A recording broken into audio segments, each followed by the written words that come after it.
तो आप सभी देखें टुडे फिल्म सिंह। आप सबको बता देना चाहते हैं कि आ रहा है आप सबके बीच में अहिरन का होली सॉन्ग। आप सब अपने फ़ोन के स्क्रीन पर पोस्टर देख सकते हैं, जिसका ऑडियो भी रिकॉर्डिंग कंप्लीट कर लिया गया, साथ साथ वीडियो भी रिकॉर्डिंग कंप्लीट कर लिया गया। आप सबको बता देना चाहते हैं उससे पहले कि आप सब चैनल को जरूर सब्सक्राइब कर लीजिएगा, ताकि इस सॉन्ग का जैसे रिलीज डेट और टाइम पता चल जाता है तो आप सबके बीच में अप टू डेट करेंगे तो आप सबको पता चल जाएगा। आप सबको बता देना चाहते हैं कि इस गाने में म्यूजिक दिए हैं आशीष वर्मा जी और इस गाना को गाए हैं दिनेश लाल यादव जी। बता देना चाहते हैं कि आप सब अपने फ़ोन के स्क्रीन पर देख रहे होंगे, जो कि एक से बढ़कर एक पिक आप सब देख रहे होंगे, जो कि शूटिंग के समय लिया गया था। आप सबके मन में सवाल उठ रहा होगा कि खेसारी लाल यादव जी का आवाज़ में आना चाहिए था, लेकिन खेसारी लाल यादव जी बहुत सारा होली सॉन्ग शूटिंग कर लिए, जो कि आप सबके बीच में लगातार आ रहा है।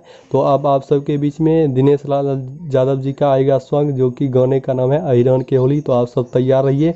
हम इस वीडियो को यहीं पर एंड करते हैं। वीडियो को लाइक करिए, चैनल को सब्सक्राइब करिए। फिर मिलते हैं आप सबसे नए वीडियो में नए अप टू डेट के साथ। तब तक के लिए जय हिंद।